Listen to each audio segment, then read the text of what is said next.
una pequeña grabación respecto para todos aquellos que no pudieron asistir, puedan verlas a futuro. Así que bienvenidos y espero que sea de su agrado. Comenzamos directamente con el Japón de los samuráis y los ninjas, explicando en detalle parte de estos dos tipos de fuerzas militares completamente opuestas, pero sin embargo hay que dar una pequeña introducción a este mundo engorroso. Dentro de la historia japonesa es muy difícil resumirla, es compleja, tiene muchos periodos, muchos imperios. Hablamos de incluso del mundo medieval, entramos a la época de los shogunes, la época de Kamakura, la época de Muromachi, por lo tanto tiende a ser difícil resumir estas cosas. Sin embargo, yo me he dado el tiempo y con gran esfuerzo de tratar de hacer un gran resumen respecto a lo que se puede dar de la historia japonesa, siendo de la siguiente manera. La prehistoria la podemos dividir nosotros entre tres periodos: el periodo Jomon, Yayoi y el periodo Kofun, siendo los principales de pasar de ser nómadas a ser un pueblo sedentario, pero con muchos reinos dentro de una isla pequeña a nivel continental. El periodo antiguo pasando por dos periodos, el periodo Nara y el periodo Heian, siendo periodos de mucha cultura y de desarrollo militar, hasta el punto que nosotros llegaremos hasta la edad medieval, donde encontraremos al periodo Kamakura, un Muromachi, o conocido también como el periodo de los shogunes, donde aparecen los samuráis, literalmente.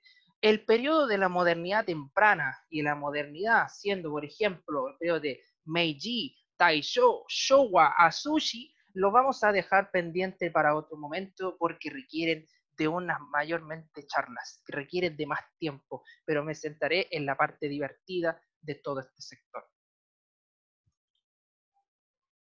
Lo primero que podemos entender es que Japón significa tierra del sol naciente. Gran parte de la historia de Japón se vive en conflicto con señores feudales, reinos y continentes, contra el imperio mongol, con China, con Corea. De hecho, Japón fue capaz de conquistar lo que fue parte de China, parte de lo que es la Manchuria, que es un sector al norte de China, y lo que es Corea. Si no fuera por las expansiones del mundo occidental, Japón sería más grande que una simple isla.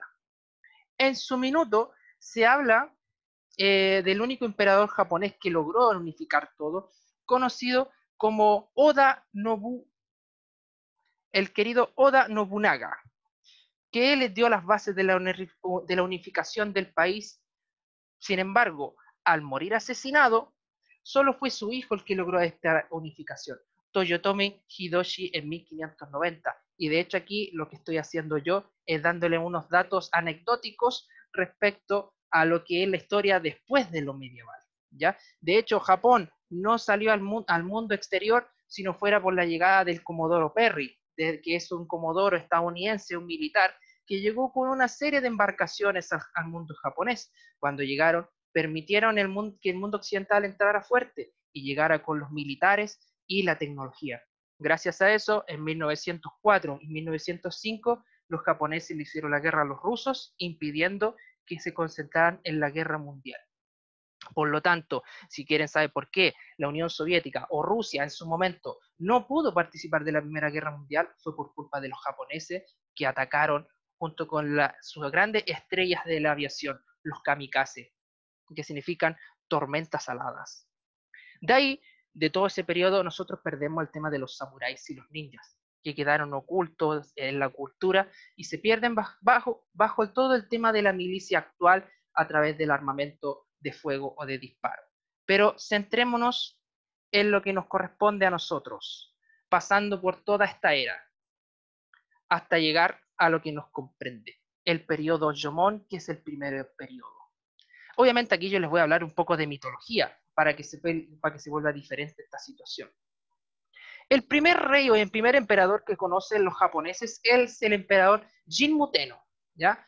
Se dice que fue el primer emperador, sin embargo, no hay mucha información que diga que esto fue así, por lo tanto, termina siendo bastante compleja la situación, ¿ya? Por lo tanto, se quiere mencionar mejor el tema de la mitología para saber cómo se establece el término japonés. De estas deidades aparecen las siguientes, y creo que son las más importantes: Izaname e Izanagi, las dioses de la creación; Amaterasu, que es la diosa del sol y del universo y quien creó a los japoneses según su versión; Tsukiyomi y Susano, los dioses de la luna y la tormenta, lo cual establece el control total; Hinari, los del zorro Kami, que él conoce, y de hecho por eso se habla mucho de que los zorros son sumamente importantes en Japón y tienen que ser cuidados; el Shiteno, los dioses protectores; Raijin y Fujin, los dioses del rayo y el viento, que lo encontrarán con figuras demoníacas, a ellos se les conocen como Ino; Hachiman, que al final es un patrón de los guerreros o de los antepasados. Acá tenemos algunas figuras de estas mitologías que supuestamente crearon el mundo japonés, que Izanami e Izanagi, que al final con esa espada cruzaron, hicieron un tajo en el cielo y conectaron a la tierra. Producto de eso se creó el mundo. Acá tenemos imágenes de Susano, imágenes de Rei Yan y Fujin, que son aquellos que es el dios del rayo y el dios de los vientos, que generalmente siempre van en conjunto y se ven con formas demoníaca. ¿Quién es la figura principal? Amaterasu, que es la madre, también se le puede confinar como la madre tierra. Pasando a lo siguiente, entramos a lo que es el periodo Yayoi. El periodo Yayoi se caracteriza por un contacto con Corea y por el uso de los metales. Aquí los japoneses lograron tener contenido del uso del metal y empezaron a construir tecnología, a utilizar los bueyes para la agricultura. Generalmente, si ustedes se ponen a pensar entre Japón y China, en estos inicios eran muy similares, ya que los japoneses por lo menos imitaban ciertas culturas o ciertos rasgos chinos, ya como la agricultura, el tema de la construcción de las casas, como también el comportamiento y el relacionado con el tema del honor. Sin embargo, los japoneses llevan el tema del honor más allá de lo que lo hacen los chinos. Por eso el periodo Yayoi es un periodo que se caracteriza por el uso del metal. Él trae el metal al mundo. En cambio, el periodo Kofun, y perdonen que vaya tan rápido, porque el tema es llegar a lo fundamental de lo que queremos, esto es solo mayormente una introducción. El periodo Kofun, que va de 300 a 710 después de Cristo, la sociedad japonesa se vuelve mayormente compleja, se empieza a organizar en feudos. Ya tempranamente ellos hablan de una era medieval, antes de lo que fue el mundo medieval occidental, y con gran apego al chino, especialmente al ámbito científico y tecnológico, ¿ya? Ahora, es sumamente importante reconocer que en este periodo, en esta época, Japón estaba dividido en 100 reinos diferentes, siendo el clan Yamato como uno de los más importantes de todo el momento. Ahora, el reino Yamato, como se le puede conocer, trajo la cultura china con mayor profundidad, siendo el confucianismo, el taoísmo y otra organización social la primordial. Así pasamos al periodo Nara, al periodo del Japón antiguo. El periodo Nara, que va del 710 al 794, se genera una gran diferencia en el tema de la capital. La emperatriz Genmei cambió al palacio de Heijo-kyo como la capital, dejando atrás a la gran capital de Fujiwara-kyo. En ese minuto se fue construido de manera similar a los chinos. Como ya la mencioné anteriormente, en el periodo Nara se busca asimilar lo más posible a lo que es la estructura de la edificación y la cultura china. Sin embargo, después del periodo Nara, eso se va perdiendo y los japoneses toman su propia cultura, generando en lo primordial la mitología, siendo Amaterasu su principal deidad. ¿Ya? Ahora, en el periodo Nara se caracteriza por ser cultural, por muchas obras literarias, incluyendo a lo que se conoce como Kojiki o el Nihon Shoki.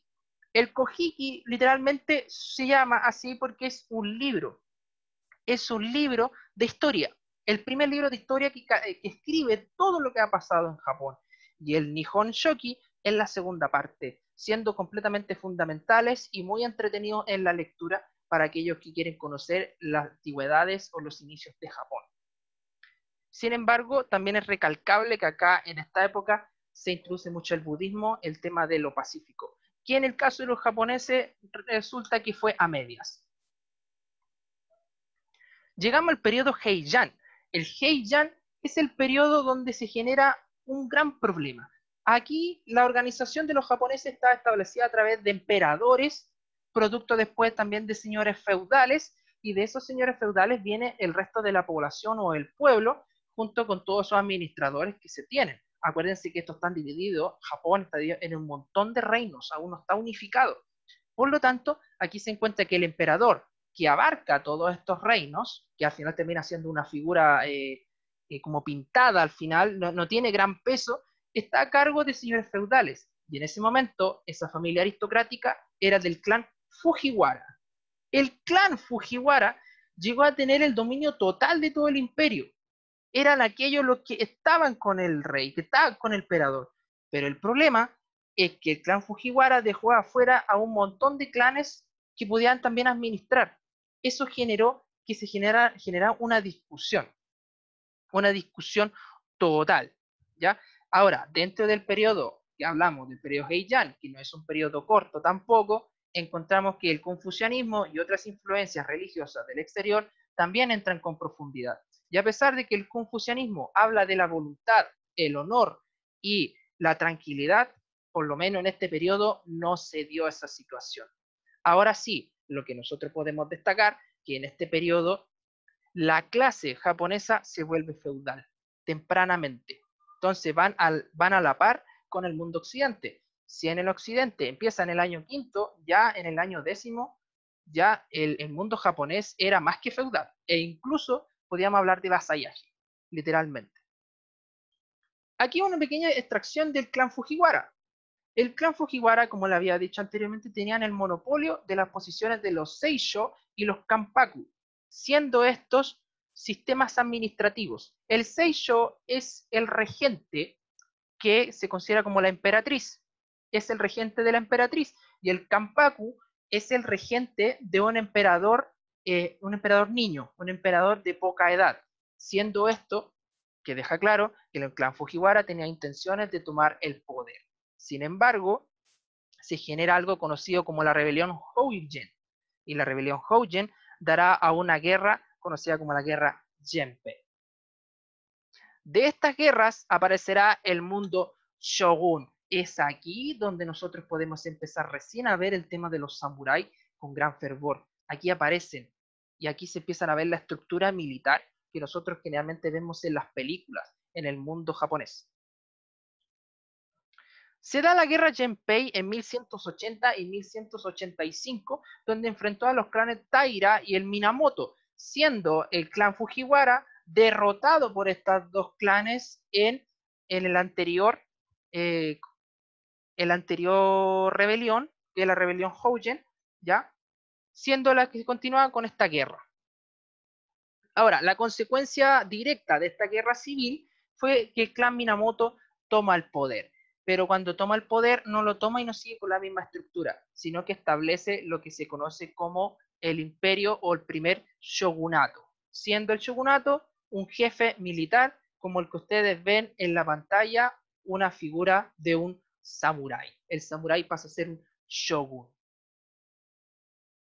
Aquí entramos directamente al Japón medieval, el shogunato de Kamakura de 1185 hasta 1333 aproximadamente. Ahora, ¿qué es un shogunato? O mejor dicho, ¿qué es un shogun?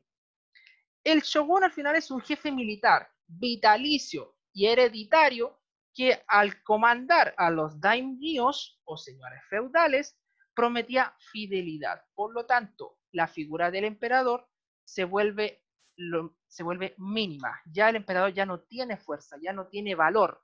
El que tiene valor es el shogun y el shogun es el que comanda al emperador. Ahora, el shogun en su traducción específica japonesa se le conoce como Bakufu o Bakufu, ¿ya? Que es un gobierno de carácter militar feudal. Con las mismas proporciones que nosotros estudiamos en historia occidental, es muy similar y es igualmente similar a la China, ¿ya? Son señores feudales, vasallos, pero lo que cambia aquí es que se arraiga mucho el tema militar.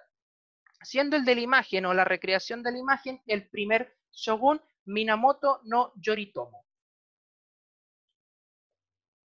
Y aquí entramos en este mundo. ¿Por qué la importancia? ¿Por qué le doy tanto arraigo al tema de los samuráis y los ninjas, que son especialistas militares? ¿Qué tiene que ver un gobernante con un militar? Resulta que ser un samurái no necesariamente es ser un jefe militar. Se requiere más que eso para ser un samurái. Y eso es la importancia, y por eso se recuerda en la cultura japonesa, siendo en las imágenes que se muestran una característica fundamental de cómo se veían en la época. ¿Por qué el ninja se ve en oscuro? Porque su representación es inexacta. No se sabe si realmente hay un traje especial. Sí tiene un nombre, pero el ninja, a diferencia del samurái, siempre está oculto. El samurái generalmente significa el que sirve. Esa es la palabra real que significa samurái, el que sirve. Y en su momento, antes de ser un jefe militar o un militar propiamente tal, era un mayordomo. Literalmente era un mayordomo que pasó a tener la seguridad de un señor feudal. El samurái era pagado por estas familias para protección. Era pagado por estos reinos para tener protección, hasta formar grandes milicias de samuráis, ¿ya? Ellos pertenecían a unos guerreros de élite, eran guerreros mayores, eran comandantes para que se entienda, ¿ya? Y esto aparece precisamente en el siglo X, en el siglo X, pero en el siglo XII es cuando se da su mejor apogeo hasta que se llegó hasta la revolución Meiji. Los samuráis seguían lo que se conocía como el bushido. El bushido es el camino del guerrero y se identifica de la siguiente manera. El estilo de vida estaba basado en 7 virtudes: la justicia, el coraje, benevolencia, cortesía, honestidad, honor y lealtad. Si aquel samurái fallaba en su misión, tenía que recurrir a realizar el harakiri. El harakiri es un ritual de aquel samurái que fue incumplidor, que perdió, que fue deshonroso, no tiene honestidad o perdió su cortesía. ¿Qué es lo que tenía que hacer él? Tenía que tomar su katana, tenía que cortar su estómago y rezar, literalmente rezar en cuclillas. El samurái decía que sus pensamientos no recaían en su cabeza, sino que recaía en su estómago. Lo que en muchas partes, o lo que ustedes conocen más seguido, se conoce como el chakra. El chakra es la fortaleza enérgica a través de los pensamientos. Ahora, más allá del combate y todo lo que ustedes pueden ver, el samurái se basaba y dominaba mucho el tema de la escritura, la caligrafía, la música y la meditación. Propiamente era una persona netamente culta e incluso sabía de arreglos florales, y el tema del té era primordial para ellos. Lo que nosotros es tomar once, para ellos tomar el té es sagrado, no se hace como algo solo para alimentarse. Acá tenemos la armadura y la espada de un samurái. Encontramos que el casco lo consideran el kabuto, ¿ya? Lo que cubre el cuello, el gyojo, lo que son los cubre hombros, el osode, el kurihime, que es lo que cubre la cintura, el hikaiwase-o, que al final es la armadura protectora del pecho de este samurái, y si se fijan, está rodeado de armadura. ¿De qué está construida? Está construida entre cuero, placas de metal, generalmente placas de bronce, placas de hierro, y muchas veces tenían ornamentación, y esta ornamentación depende de la riqueza del samurái. La riqueza del samurái es sumamente importante, porque entre más enriquecedora sea la armadura, más bonita se pueda ver, para decirlo de esta manera, el samurái es más importante. Literalmente se veía así. Pero si se fijan, su estructura de batalla es sumamente rígida, por lo tanto necesita algo que dé gran alcance. ¿Qué se utiliza? Una katana. Y la katana se caracteriza por ser una espada de una sola hoja, muy filada, extremadamente larga, con una empuñadura de trenzado conocida como tsukaito. El tsukaito es sumamente importante a diferencia de otras espadas, porque al ser trenzado se necesita firmeza. En cambio, la espada de un griego como es la gladius no tiene un trenzado. ¿Por qué? Porque la espada de un griego genera apuñaladas, por lo tanto no necesita que en los cortes se resbale. En cambio, el samurái necesita firmeza, porque él realiza corte lo suficientemente fuerte para cortar por la mitad de una persona. De ahí también los samuráis utilizaban lo que se conoce como el wakizashi, que es una espada corta, generalmente la traían cuando ellos perdían su katana. El bouken, que es la espada de madera que se utilizaba para entrenar o muchas veces para noquear al enemigo cuando no se tenía la katana a disposición, y el Yumi Daikyu, que es un arco. La diferencia que se llama Daikyu es porque es un arco mucho más extenso que un arco ordinario. Es la única diferencia que se encuentra. Pero el tema de los armamentos sigue siendo el mismo. Ahora, sí que se preguntan, ¿había mujeres samurái? Efectivamente, y se conocen como las Ona Bugeisha. Las Ona Bugeisha son las mujeres samurái, y ellas aparecen y se representan mucho con la especialidad de la Naginata. La Naginata es esta especie de lanza enorme que tiene esa espada a su final. Por lo tanto, ellas eran expertas en derribar a su oponente con estos tipos de lanza, e incluso en el acto de combatir contra caballería, la especialidad estaban en ellas. Por lo tanto, si querían derribar a gente en caballos, necesitaban a las Onabugeisha más que propiamente al samurái. Pasemos a hablar de los ninjas. El ninja, la figura del ninja o el traje ninja, hay dos versiones. Una, se necesitaba para la oscuridad un traje completamente negro, por lo tanto el ropaje solo tenía que ser del color propiamente tal, negro. No hay un atuendo específico. Sí, a futuro eso se fue trabajando y se fue estableciendo de esa manera. Ahora, la siguiente historia se dice que a través de un teatro de luces, se intentó asimilar a un ninja y se transmitió con una figura oscura.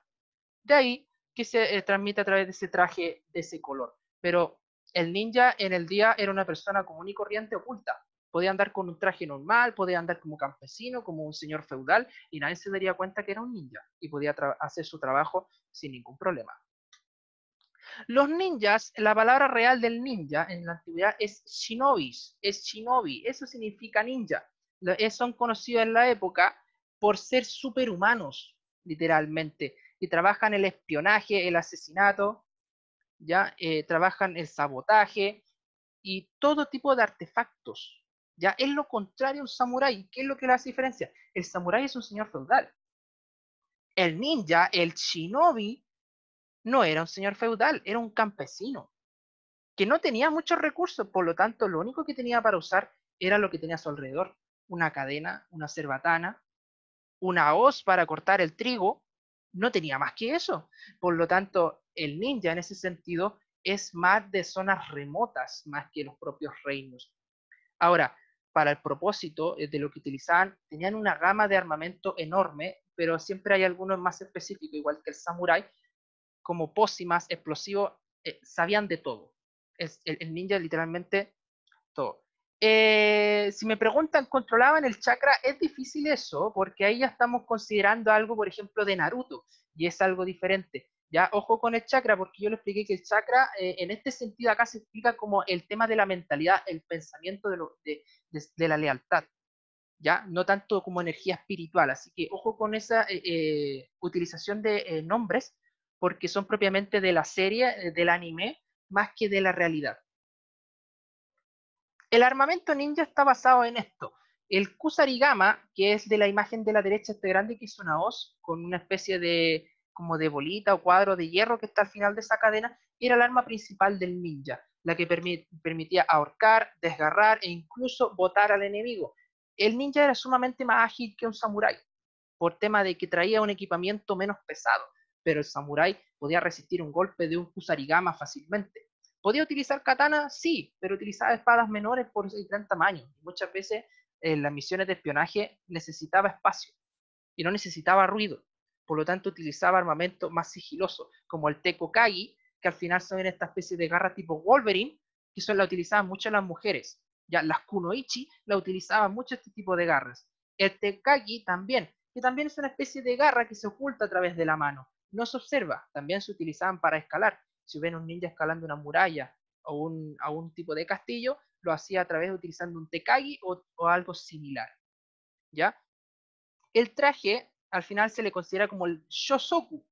Así al final terminó siendo el que se conoce como el traje ninja, que es este traje oscuro que solo se le ve los ojos, ¿ya? Los shuriken, el clásico, depende de la situación, y ahí trabaja el tema de la técnica y depende del tipo de ninja. Sea un ninja basado en el armamento, en el espionaje, en los explosivos, todo eso depende. Pero si lo que traía un ninja eran cosas, era el Torinoko, el shuriken, el tetsubichi, que al final es como los miguelitos aquí en Chile, los clásicos miguelitos que tiran a la calle cuando salen corriendo de los carabineros. Ahí tienen los tetsubichi, le llamaban ellos, y obviamente el kusarigama. De ellos, el shinobi no mono, que al final es el nombre del ninja, está organizado en lo siguiente, y creo que algunos ya lo deben conocer. Está organizado en los jounin, que al final es el que mantiene los contactos, lo interesado en los servicios. Es el que hace el trato y el que recibe el dinero para hacer el trabajo del ninja.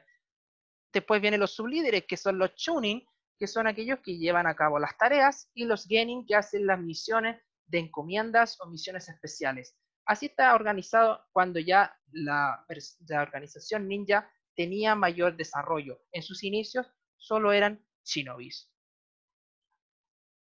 Las kunoichi también eran sumamente importantes en su época, y si se fijan no tenían un traje oscuro, tenían un traje completamente normal, porque su misión era completamente diferente. Las mujeres ninjas siempre existieron, eran practicantes del ninpo, eran practicantes del engaño, y fueron utilizadas como asesinas y espías. En toda la época de estos reinos que pasaban peleando, los japoneses les encantaba pelear en todo este sector, aparecen las kunoichi, los ninjas y los samuráis para defenderse en cada uno de estos reinos. Ella estaba especializada en el tema de la infiltración, utilizando juegos mentales y el atractivo, ya para engañar a los señores feudales y asesinarlos con mayor facilidad. Ellas podían recorrer un montón de reinos con los trajes que ustedes pueden ver en la imagen, y nadie se percataba que era una ninja, solo pensaban que era una mujer buscando algo específico, recorriendo de vacaciones, pero jamás iban a pensar que iba a ser un ninja con una misión. La primer ninja y la más famosa, la que ustedes pueden encontrar, es Chiyome Mochizuki, que fue a quien hizo una organización de ninjas. Ella era esposa de un samurái feudal muerto en batalla, y ella, en busca de venganza, creó una organización conocida como las Kunoichi. De ahí que salen las mujeres ninjas. Y como pueden ver, en este caso de ella, no era muy oculta, porque ella también pasó por ser un samurái. Por lo tanto, ella conocía los dos mundos. El origen de los ninjas, como ya se lo había dicho anteriormente, proviene de la agricultura. Ellos vienen del pastoreo, e incluso en el momento de la unificación en el mundo del shogun, hay un punto que los ninjas se ocultan como si fueran jardineros. Un ninja literalmente puede ser un jardinero en todo este rato. Y ahí se mantienen ocultos hasta que aparece algún ataque, y ellos tienen los recursos. Pueden atacar con una tijera, con lo que encuentran. O utilizan el conocido taijutsu, que es la utilización de las artes marciales. Y aquí es donde lo que voy también a hablar, para ir finalizando esta charla. El ninjutsu, al final, que son todas estas gamas de cosas que tienen los ninjas y los samuráis. También se conoce como shinobi jutsu, que es el arte marcial japonés. Y se dividen en todas estas que podemos encontrar acá. El taijutsu, el manejo del cuerpo, movimiento, desplazamiento, respiración debajo del agua, todo lo que tenga que ver con lo que es lo físico, se conoce como taijutsu. El kenjutsu es el uso de la esgrima del sable. El uso de la katana está diferido en este aspecto. El bojutsu, técnica de lucha con bastones. Hanbojutsu, el arte de combatir con un báculo. Los japoneses utilizaban todo objeto, desde una madera hasta un palo, y tenía su forma de pelear diferente, y cada uno tenía que ser estudiado y tenía que ser entrenado. El choujo, que se le conoce como el espionaje. El kujikiri, que es las posiciones esotéricas de las manos. La clásica que ustedes conocen en Naruto, aquí se conocen como el kujikiri, que son movimientos de manos. ¿Para qué existían? No les daban ningún poder, no les hacían ninguna habilidad sobrehumana. Sí, en ese minuto, cuando un ninja se encontraba con alguien y le empezaba a poner unas posiciones de manos medias extrañas, lo primero que quedaba, su enemigo quedaba consternado. Quedaba como, ¿qué está haciendo? Está invocando algo, se está convirtiendo en algo. De hecho, muchas veces lo que hacían estos tipos, estos ninjas, hacían movimientos de manos, tiraban una bomba de humo y tiraban un saco, o tiraban un pedazo de madera, o a veces se ocultaban en los árboles, tiraban estos humos después de hacer estos gestos de manos, y la gente pensaba que tenía poderes. Eran verdaderos expertos en el engaño y la magia. Ahí tiene una imagen actual de que aún hay gente que se mantiene como ninja y practica las artes del ninjutsu. En cambio, el ninjutsu samurai tiene sus grandes diferencias. Sí tienen, por ejemplo, el taijutsu, el arte de combatir sin arma, el arte de lo físico, el kenjutsu, el uso de la katana, como se lo había mencionado anteriormente, que era diferente, pero acá pueden ver algunas diferencias, ¿ya? El Naginata Jutsu, que al final es como el que utilizaban las samuráis, las mujeres, que era esta lanza enorme, tenía su propia técnica. Es diferente blandir una katana a una espada, a una Naginata, o incluso una lanza. Todo tiene su técnica de utilización diferente, ¿ya? Ahora, también ellos tenían un Bajujutsu, que es técnicas para montar y combatir a caballo. Ellos estaban preparados para todo, literalmente para todo, tanto los samuráis y los ninjas. Ahora, ¿por qué yo recalco tanto toda esta serie de militares? Porque el mundo japonés, en todo el mundo medieval y moderno, se vivió con ellos. Ellos hacían las guerras, ellos hacían los tratados, ellos hacían todo. Por lo tanto, el mundo japonés, al ser tan destructivo, tan honrado, actualmente de esa cultura, proviene de ellos. El tema de lo mágico, de lo fantasioso y de las características de un japonés provienen de la conducta de los ninjas y de los samuráis. Por eso en esta charla yo les traje hoy en día, y espero que les haya servido y haya gustado en este rato, estudiar al Japón de los samuráis y ninjas. Y en estos 6 minutos que nos quedan, los dejo para abordar preguntas que tengan antes que se corte. Así que, sin más que decir, muchas gracias a todos los presentes.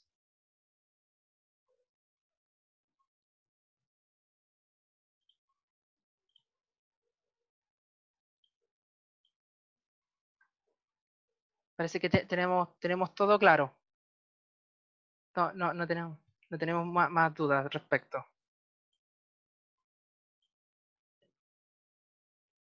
Parece que no. Muy bien.